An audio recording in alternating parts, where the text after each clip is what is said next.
ফেসবুকে বর্তমানে কবিতা আবৃত্তি করে অনেকে ফেমাস হয়ে গেছে। আর বর্তমানে ট্রেন্ডিংয়েই আছে অনেকে, আর তাদের দেখাদেখি অনেকে সেই কবিতা আবৃত্তি করে কন্টেন্ট তৈরি করতেছে। এখন এটা কি আসলেই তার ক্রিয়েটিভিটি না কপি, সেটা নিয়েই আলোচনা করব। আপনি যদি নিজের ইউনিক আইডেন্টিফিকেশন ফেসবুকে তৈরি না করতে পারেন, সেক্ষেত্রে সারা জীবন আপনাকে এই করে বেড়াতে হবে। অর্থাৎ বর্তমানে ট্রেন্ডিংয়ে যারা থাকবে তাদের দেখে অনুকরণ করতে হবে।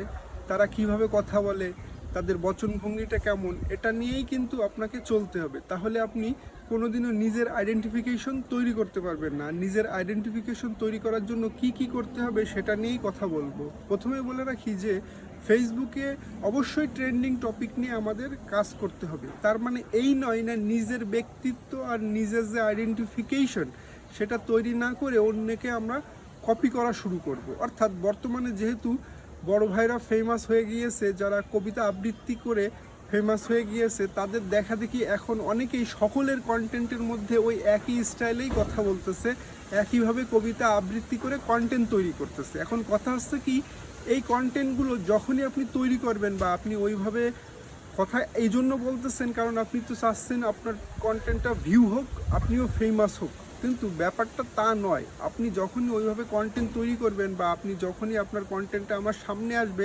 আপনার নাম কিন্তু আমার মনে আসবে না, ওই বড় ভাইয়ের কথাই মনে আসবে যে আপনি অমুককে কপি করে এই কন্টেন্টটা তৈরি করতেছেন। এখানে আপনার তাহলে স্বার্থটা কোথায় থাকলো? এখানে আপনার কিছুই থাকলো না, আপনি জাস্ট আপনার ব্যক্তিত্বটা বিক্রি করে দিলেন। এখন কথা হচ্ছে কি, প্রত্যেক মানুষের মধ্যে কিছু কিন্তু ক্রিয়েটিভিটি থাকে, নিজস্ব ইউনিক আইডেন্টিফিকেশন তৈরি করার জন্য তারা কিন্তু সেই ক্রিয়েটিভিটি ব্যবহার করে। আর এই ক্রিয়েটিভিটির লোকগুলো কিন্তু ফেসবুকে আছে, খুব যে বেশি তা কিন্তু নয়, আর তারাই কিন্তু ট্রেন্ডিংয়ে থাকে। এখন আপনি যদি তাদের দেখা দেখি কন্টেন্ট তৈরি করতে থাকেন, তাহলে কিন্তু আপনি তেমনই থাকবেন। আর যারা এই ইউনিক আইডেন্টিফিকেশন তৈরি করতে পারতেছে বা ক্রিয়েটিভিটি দিয়ে নতুন নতুন কন্টেন্ট তৈরি করে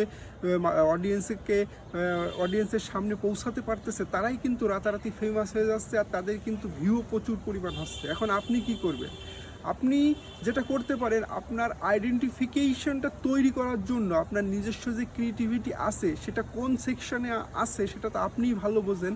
আপনি চেষ্টা করতে থাকুন যে আপনার ক্রিয়েটিভিটিটা বের করার জন্য। আপনি ভালোভাবে কন্টেন্ট তৈরি করে যদি আপনার অডিয়েন্সের সামনে পৌঁছাতে পারেন, 100% আমি শিওর যে আপনার নিজস্ব ব্যক্তিত্ব তৈরি হবে, নিজস্ব ক্রিয়েটিভিটিও তৈরি হবে। ফেসবুকে এমন অনেক আছে যারা ফেসবুককে ফেসবুক বলে বা ভিডিওকে ভিডিও বলে, তারাও কিন্তু ফেমাস।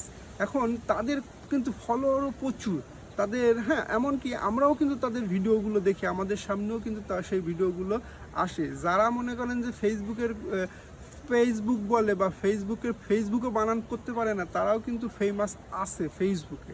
এখন কথা হচ্ছে কি, তারা তো তাদের নিজের ক্রিয়েটিভিটি দিয়ে সেই পর্যন্ত গিয়েছে, ওইটাই তাদের আইডেন্টিফিকেশন। এখন আপনি যেটা করতে পারেন, আপনার নিজস্ব ক্রিয়েটিভিটি, নিজস্ব যেই মানে কন্টেন্ট তৈরি করার একটা দক্ষতা, সেটা কিন্তু আপনি ফেসবুকে যদি কন্টেন্ট ক্রিয়েটর হতে আসেন সেক্ষেত্রে দেখাতে হবে। আপনি চেষ্টা করতে থাকুন প্রতিনিয়ত একই ধাঁচের কন্টেন্ট না তৈরি করে আপনি কোন কোন কন্টেন্টে এক্সপার্ট বা আপনি কোনটা তৈরি করতে বেশি স্বাচ্ছন্দ্য বোধ করতেছেন সেটা আপনি দেখতে থাকুন।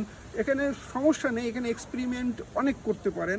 আপনার এক্সপেরিমেন্টের মাধ্যমে কিন্তু আপনি বুঝতে পারবেন যে আপনার কোন কন্টেন্টটা অডিয়েন্স বেশি পছন্দ করতেছে, আর এইভাবেই কিন্তু আপনি নিজের ব্যক্তিত্ব বা ক্রিয়েটিভিটি দেখাতে পারেন আর নিজের আইডেন্টিফিকেশন কিন্তু ফেসবুকে তুলে ধরতে পারেন। আর আপনার যদি কোনো সময় আইডি বা পেজে কোনো সমস্যাও হয়, সেক্ষেত্রে কিন্তু আপনি রাতারাতি অন্য একটা পেজ বা প্রোফাইল খুলে কিন্তু আপনি রাতারাতি আবার সেই আপনার অডিয়েন্সের কাছে ফিরে যেতে পারেন খুব সহজেই। আর আপনি যদি আপনার আইডেন্টিফিকেশন বা ব্যক্তিত্ব গঠন যদি না করতে পারেন, নিজের ক্রিয়েটিভিটি আইডিয়া দিয়ে যদি কন্টেন্ট তৈরি করতে না পারেন, সেক্ষেত্রে আপনার কাছ থেকে কিন্তু এই সফলতা পাওয়ার খুবই কষ্টকর হবে। সো আজকের ভিডিওটা এই পর্যন্তই। ধন্যবাদ সবাইকে।